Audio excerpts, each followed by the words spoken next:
Más de 1000 personas muertas y el número sigue aumentando. Miles de heridos y más de 50.000 personas siguen desaparecidas.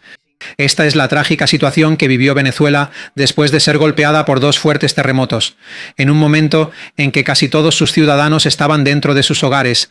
Este desastre es considerado ahora como uno de los terremotos más devastadores que ha golpeado al país en más de un siglo. Por eso, en este video vamos a hablar sobre cómo comenzó el mortal terremoto, por qué causó tantos daños, qué experimentaron las víctimas en el mismo momento del temblor y cómo miles de rescatistas siguen luchando para encontrar a las personas que podrían seguir con vida bajo los escombros. Mr. Good Vibes, sí.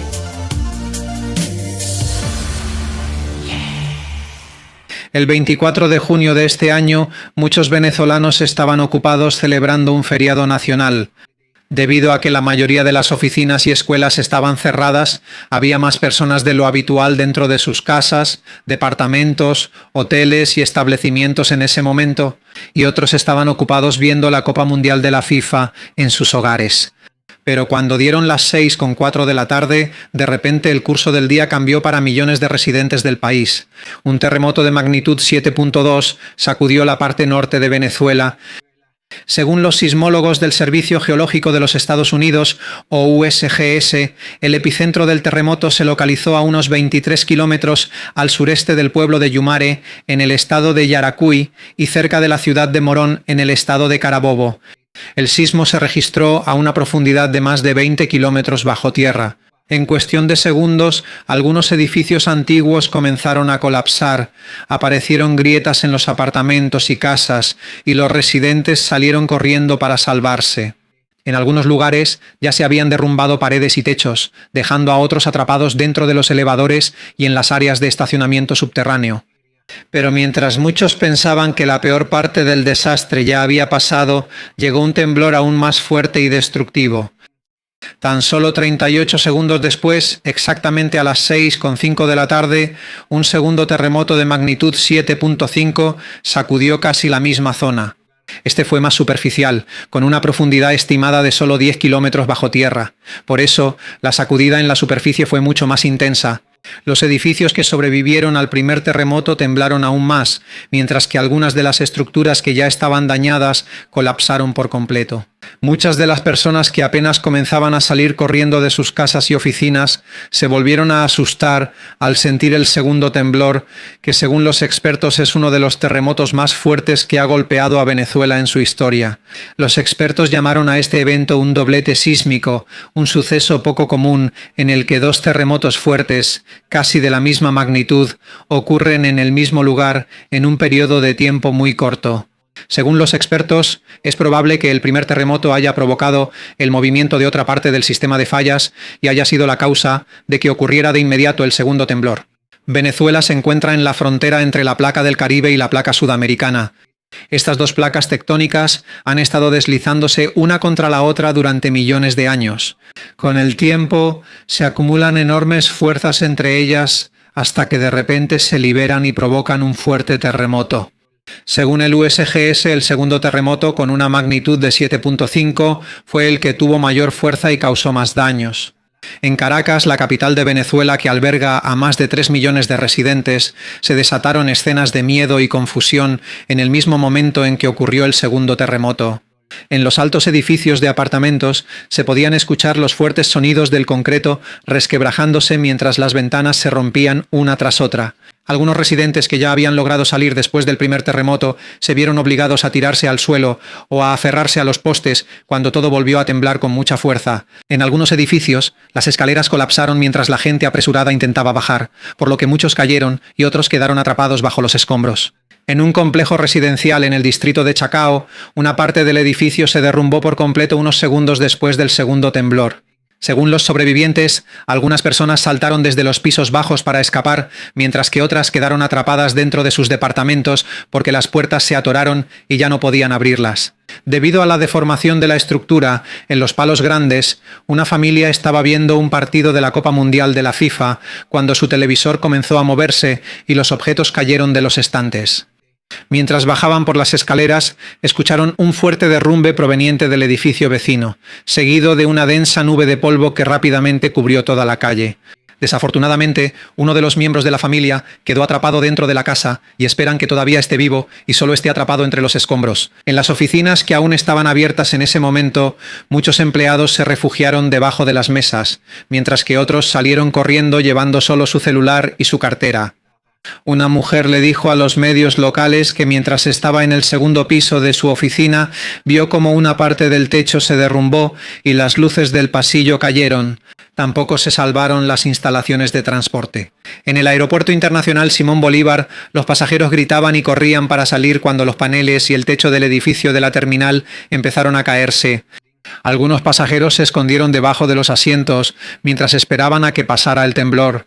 En las áreas de estacionamiento subterráneo de algunos condominios hubo conductores que quedaron atrapados después de que se fue la electricidad y las puertas automáticas dejaron de funcionar. Algunos tuvieron que romper los vidrios de la salida de emergencia para poder salir mientras el temblor iba disminuyendo poco a poco. Empezaron a escucharse en diferentes partes de la ciudad los llantos de los niños, los gritos de personas pidiendo ayuda y los claxones de los vehículos que quedaron en medio de la calle. En cuestión de minutos, muchos parques, canchas de baloncesto y lotes vacíos se convirtieron en centros de evacuación, mientras miles de residentes decidieron no regresar a sus casas.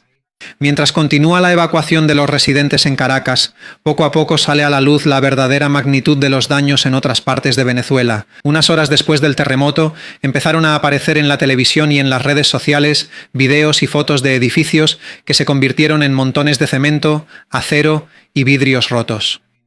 La región más afectada fue La Guaira, una ciudad importante en la costa del Mar Caribe que se encuentra al norte de Caracas. Aquí se encuentran muchos hoteles, complejos de departamentos, oficinas y los hogares de miles de familias. Según las autoridades, docenas de edificios sufrieron graves daños, mientras que algunos colapsaron por completo. Una de las escenas más aterradoras fue el colapso del Edwards Hotel Boutique de 10 pisos. Según los videos confirmados por los periodistas, solo la entrada del edificio quedó en pie, mientras que el resto se derrumbó por completo y se convirtió en una montaña de cemento. Se teme que muchos visitantes y empleados todavía estaban dentro del edificio cuando ocurrió el desastre.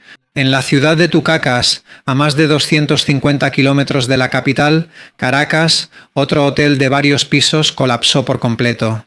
En El Junquito, al oeste de la capital, se grabó en video un edificio, mientras sus columnas cedían poco a poco, antes de colapsar completamente frente a las personas que gritaban y corrían alejándose.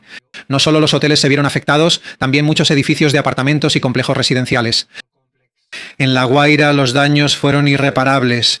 Algunas familias que sobrevivieron se vieron obligadas a pasar la noche en parques, a la orilla de las calles y en espacios abiertos porque temían que sus casas colapsaran en cualquier momento. En total, se estima que más de 250 edificios principales, incluyendo hoteles, oficinas, hospitales, condominios y edificios públicos, resultaron dañados o completamente destruidos en diferentes partes de Venezuela.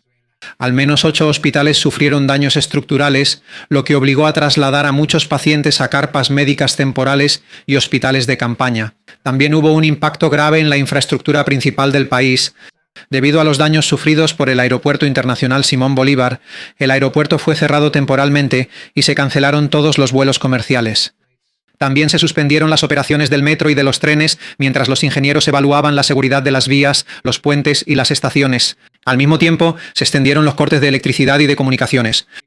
Muchas partes de Caracas y La Guaira se quedaron sin internet y sin señal de celular. Por eso, miles de familias no pudieron informar de inmediato a sus seres queridos, lo que provocó que rápidamente aumentaran los reportes de personas desaparecidas.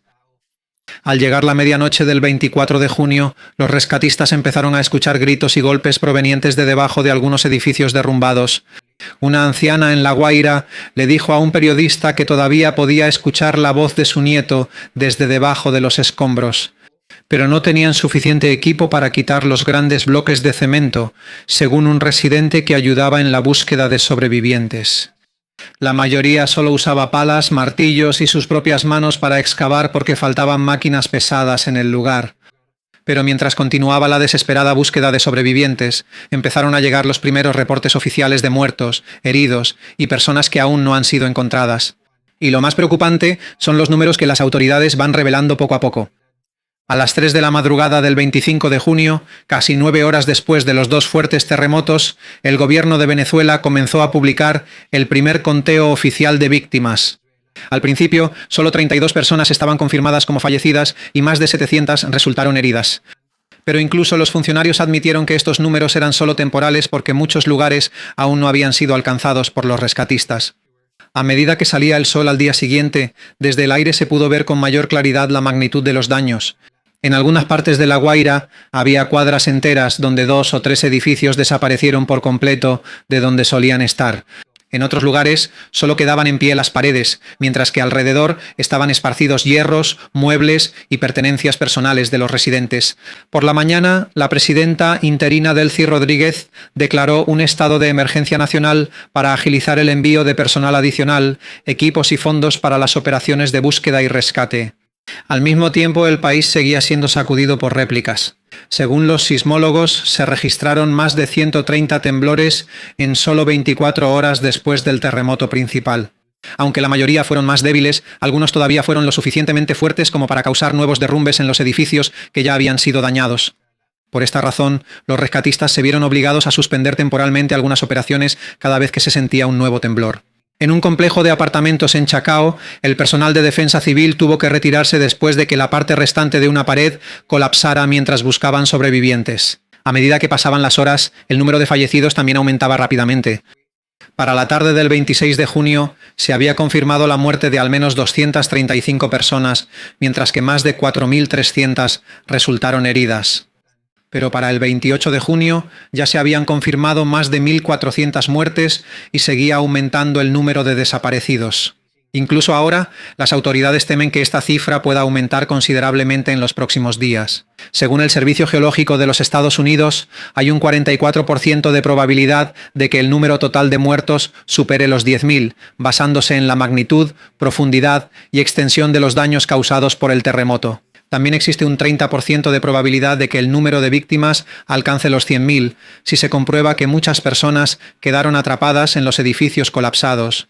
Uno de los mayores problemas de las autoridades es la enorme cantidad de personas desaparecidas o que no se pueden contactar. 2 plataformas en línea creadas por ciudadanos ya han recibido entre 24.000 y 50.000 reportes de personas que aún no han sido localizadas o que sus familias no han podido contactar. No todos estos casos significan que hayan muerto o que estén atrapados entre los escombros. Muchos de ellos podrían estar simplemente en un centro de evacuación o se quedaron sin señal de celular.